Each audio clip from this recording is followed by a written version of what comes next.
Hey everybody, welcome back to the channel. So today I am out at Moran Monroe State Forest here in Indiana. A little day hike. I will be doing the Low Gap Trail. It's a 10.2 loop. So just trying to get out and enjoy the sunshine today. A little chilly, 27 degrees. Just left the truck. It's like right after noon. So hoping to get this done fairly quick before dark. I think it's getting dark around 5:30. Hopefully I can get 10 miles done in less than 5 hours, but let's see how much I lollygag around and video. So I went and left the rock trail shelter parking lot there, and the rock shelter trail just goes down. It's like a 3-mile loop that kind of incorporates just a little bit of the Low Gap Trail. And a lot of people are going that way today. Nice day out, so I wanted to kind of stay away from them. So I figured if I went clockwise, let them all go counterclockwise, maybe they'd be out of the way by the time I get back around the trail. So enough of me blabbing. I'll turn this camera off until I see something worth videoing and show you all that.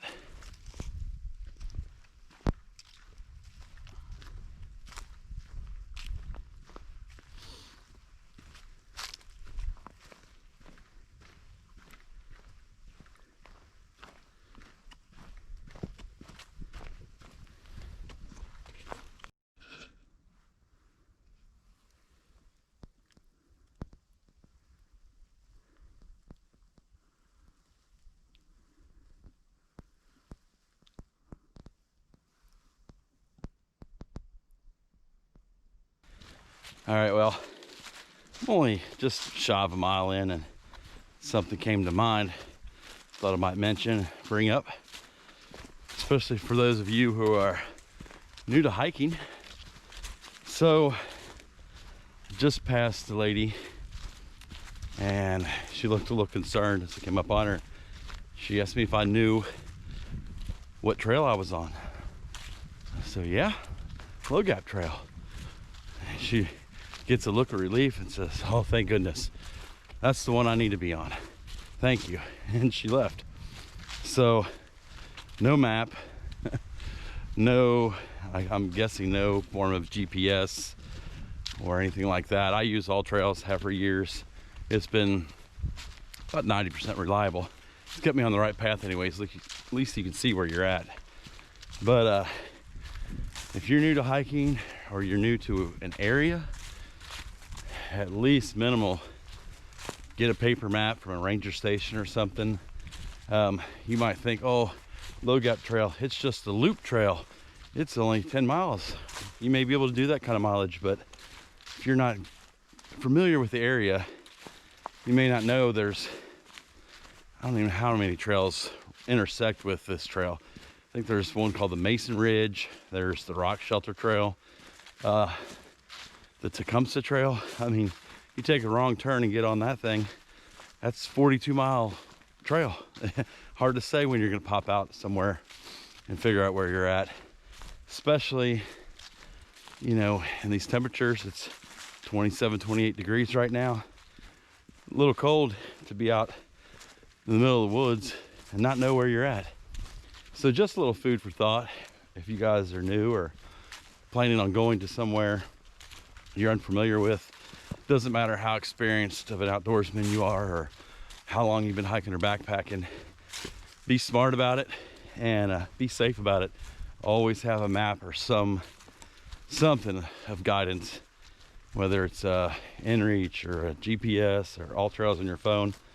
And I'd also say probably not always rely on those also, because they're electronic device. You drop your phone and break it on a rock. If it's cold out like today and the batteries go quick, then what do you do? So just keep that in mind.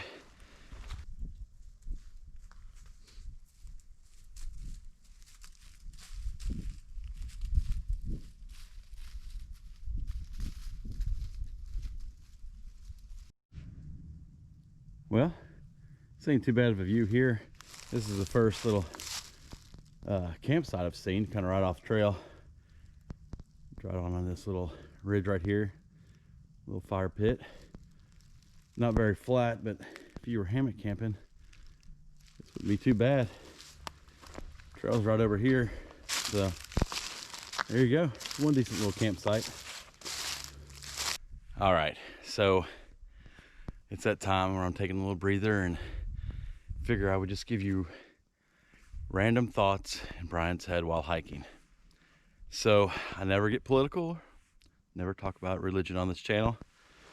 Heaven forbid you say something that somebody else doesn't agree with and you're a conspiracy theorist. But I've been seeing something today that I can't explain. And I think I figured it out though. So I'm gonna turn the camera around and show you. It's this. It's some kind of, I don't know, some kind of writing or marking on the tree. And I couldn't figure it out at first, but obviously humans are too smart to deface tree. Well, I mean, except for the blaze there. But that doesn't describe all this. It seems like some kind of language or communication. I figured it out. It's the communist squirrels. They're out to get us. They've got their own language. They're getting smarter. They're gonna take over the world. You watch.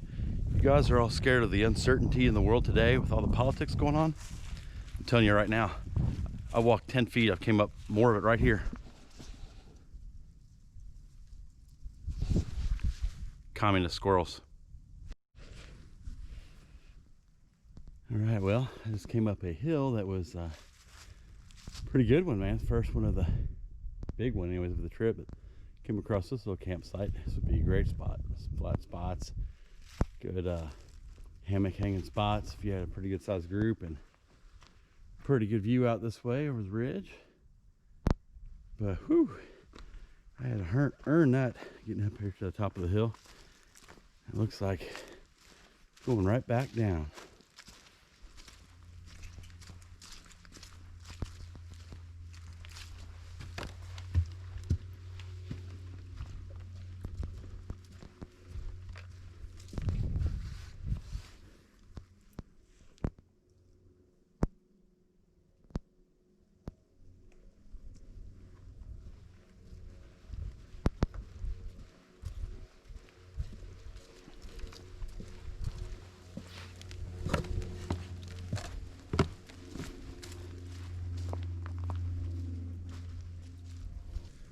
Y'all thought I was crazy about the squirrel stuff earlier, didn't you? Explain this. Who knows what that is? Looks like some secret compound for squirrels. I'm telling you, they're after us. All right, well, that pretty much concludes the section for the backcountry camping. Like I said, it's a 5-mile section of the trail that you can actually camp out on. Backcountry deal. So brings me to this parking lot right here. You can also park, this is right off Low Gap Road. You can park right here in this parking lot and literally cross this bridge right there, and you'll start seeing campsites all over the place. So you know, if you just want a short little hike in, you can definitely park here, hike in a mile, half mile. Heck, there's like 5 different campsites just right across the creek there. I've actually stayed in one right over there, I don't know, about 2 years ago. But come across that bridge, go through the parking lot, up the steps to cross over Low Gap Road, and we'll continue on.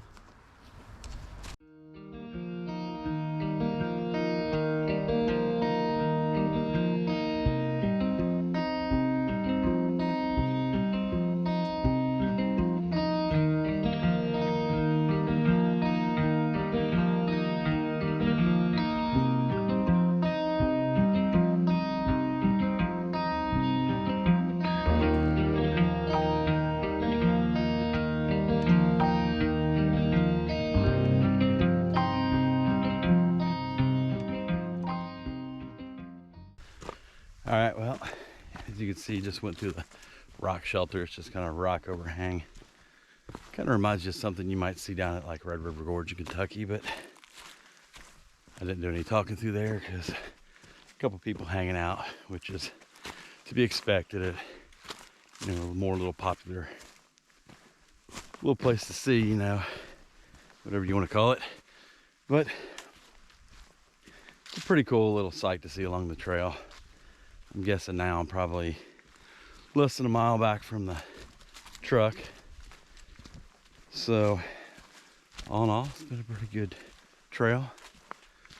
Down here in the bottoms now, I'm gonna enjoy this flat ground for a while. I'll catch you in a few.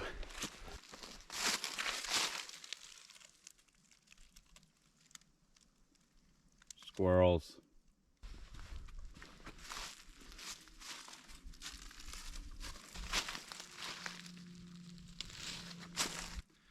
Okay, class, let's review. What have we learned about the Low Gap Trail today? 10.2 miles.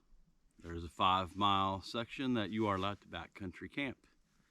I went clockwise from the rock shelter trailhead, and the first couple miles, in my opinion, I know I poo-pooed on it earlier, it's kind of boring, a little bit of road walking, but once you got back in the woods, it was a good trail. I would say it is a moderate trail. There are some pretty good hills to climb, but nothing horrific. If I was gonna, I don't know, it's a good trail. Let's put it that way. There's not a lot of scenic vistas and views, but if you're looking to get out and just get out in the woods and enjoy a beautiful day like I got to today, I would definitely try it if you haven't been here. Trails are well maintained. All the campsites, I didn't see any trash or anything, so that pleases me, I guess. Yeah, I hate to see campsites that are just trashed. But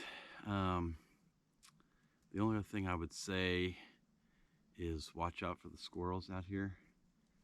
I showed you guys some of the markings on the trees. I'm telling y'all, they've got a written language and they're becoming more and more intelligent. So definitely don't, you know, hike out here with peanuts in your pocket or anything. So with that, if you like this video, give me a big thumbs up. If you haven't subscribed, please subscribe.